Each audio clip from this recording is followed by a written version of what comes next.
Take that. I already know what she's gonna say. Me too. The online. Happy Monday. Hi. Okay, we have a lot of news today, a lot of big announcements. It's an important week as we gear up for school. Labor Day is coming. Late by day. So I want to thank you all for tuning in. I know what she's gonna say. And I also want to remind you that this week we're going to have a press conference every single day at 1 o'clock. Today will be the usual longer press conference. I have a lot to cover. Every other day it's going to be shorter. We're going to just primarily focus on schools. But every day this week, 1 o'clock, press conference related to coronavirus in the state of Rhode Might Island. not hear yet.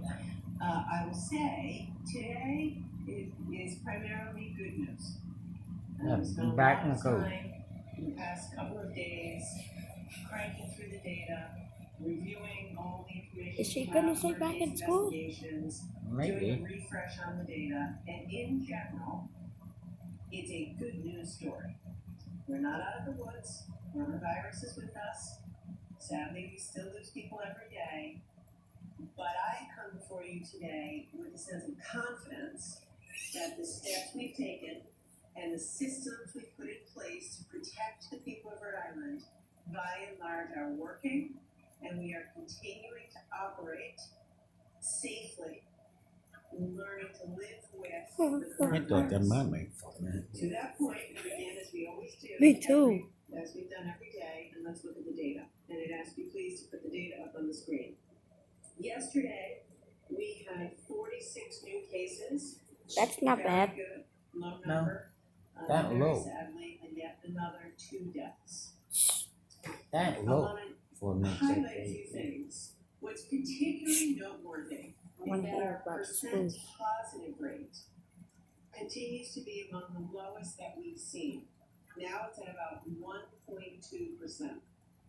1.2%. The reason I'm focusing on that is because we are now starting to test more than ever. We had a day last week where we tested over 9,500 people. Oops. 9,500 people. So, of course, I was supposed to be back in school today. you're going to find more Yeah. cases. The 31st. Is Catholic kids in school today? And 1.2% is an excellent place to be. St. Pat opened that. Over this past week, we've done more testing than ever because we had our biggest testing week with more than 45,000 tests completed in the past 7 days. And in that 7 days, we saw percent positives some days below 1%. So for me, managing this, trying to keep everybody safe, knowing that nothing's perfect and everything's difficult right now, this should give you confidence that here in Rhode Island, we're doing about as well as you can be doing, as well as any state in America. Testing 45,000 people in a week, that's among the highest testing rates in America, with a test positive of about 1%, is a stable place to be. And I hope gives you some confidence and some relief. I know this so It gives we're me so confidence, anxious. doesn't it? To put the Give you testing in any- perspective, because Mhm. just throwing numbers at you isn't that helpful. Per Mhm. capita, on a per person basis, we're running twice as many tests in Huh? Massachusetts. So tight. We're testing twice as much as Massachusetts, and 50% Why, you wanna hear more this? than Yeah. Connecticut. So that, and that's what we want to do. Every expert that you talk to, the work around the world, in any country, any public health expert will tell you the key to protecting folks is more testing and strategic testing. Testing in urban areas, testing on college campuses, testing with folks who work and live in densely populated areas, and that's what we are doing. Now, I should also say that the testing number is going to continue to increase. You know, we're doing, say, 5,000 a day. That's going to continue to go up. The kids are going to come back to school. The number will go up.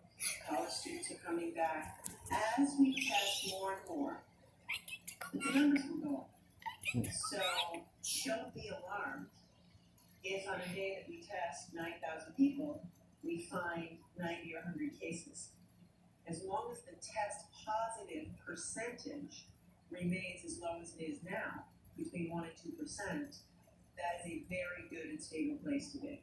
Good.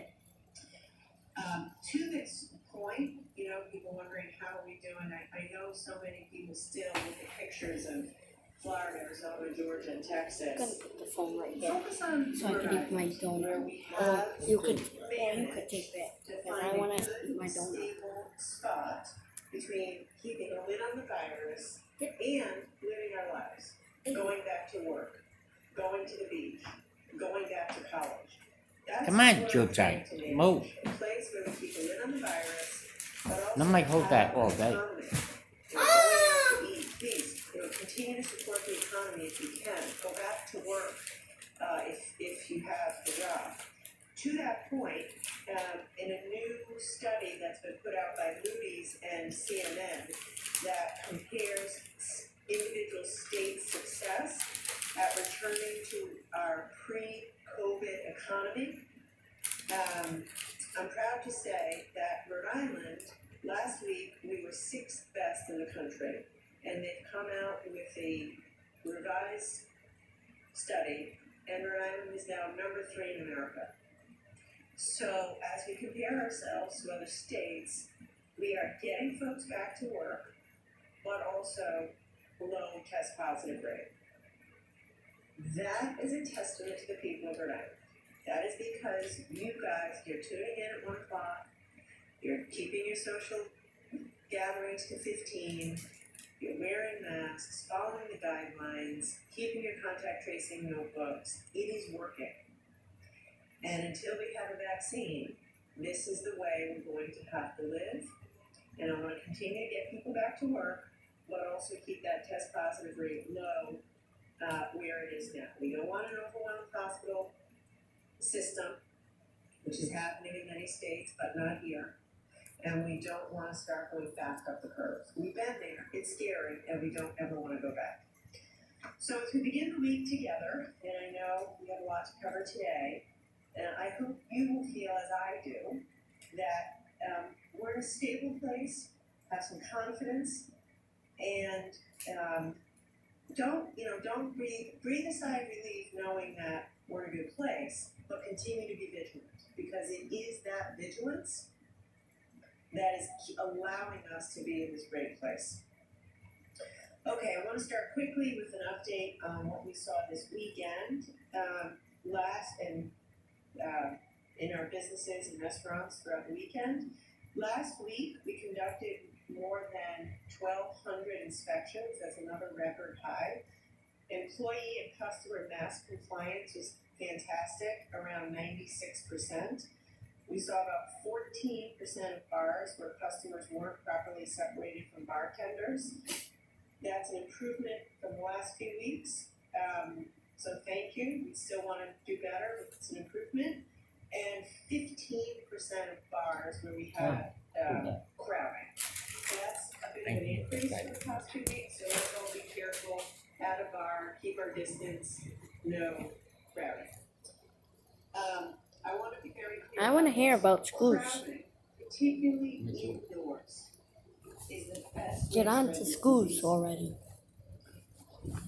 I said it so many times, I'm going to say it again. If you find yourself in a indoor space, crowded by a lot of folks that you don't know, that's not where you want to be. You want to get out of that, go outside, remove yourself. But if you're in line at the grocery store, in line at a retail shop, in line wherever, try to keep your distance and don't allow yourself to be inside in a crowd. The other thing that we do have to try better on is screening. We saw 17% of businesses still not Does your screening phone work? everyone who enters Your for phone? symptoms. Your new phone? That is a problem. Is it? We know that folks who have symptoms Have you gotten any colds? It doesn't have to be a temperature check. A temperature check is great. It could be simple checklist, stopping everybody, every employee, every customer, everyone who comes in, making sure no one who has symptoms comes into your business.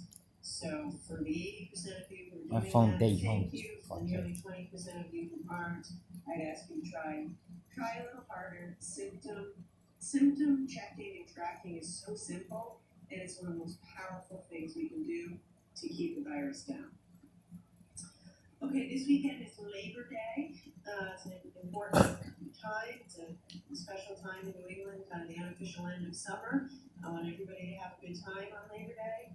But if you take nothing away from this press conference, please be careful not to crowd in big social gatherings on Labor Day.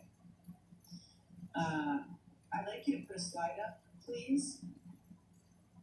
We know for a fact that holidays cause people to gather in a party, which 3-4 weeks from then leads to increased cases. In Texas, for instance, they saw a big spike about a month after Memorial Day. Big Memorial Day celebrations led to a big spike. Similar thing happened here around the 4th of July. And that's what the data shows. The slide in front of you gives a clear picture about the change in trajectory that we saw following the 4th of July. In late June, we had days with new cases in the 20s and the 30s. But then in mid-July, we started to see increases again. Instead of continuing to have new daily case numbers in the 20s and 30s, we got to the 70s, 80s, 90s, a few days over 100. Before eventually coming down again these past few weeks. Why did this happen? There's a lot of reasons this happened. But we know clearly, and if the data is right in front of you, there's a correlation between 4th of July. I want to hear about schools.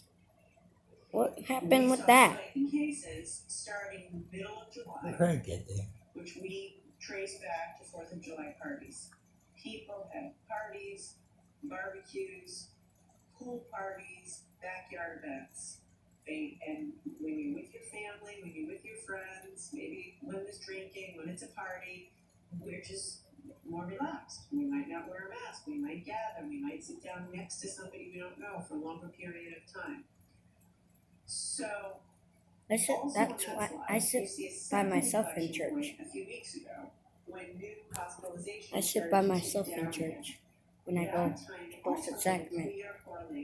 Good. That's why I sit by myself. You'd sit by myself? But I sit with you when I'm at St. Patrick's because I know you.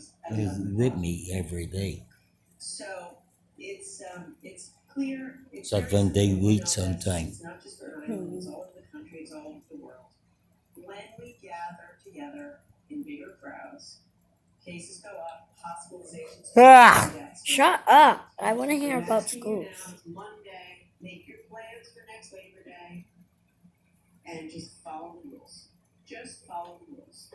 If you are having a social gathering, 15 is the limit. Not 20, not 25, it's 15. And we're enforcing it. And there's a steep fine for each person at a party over the 15 limit.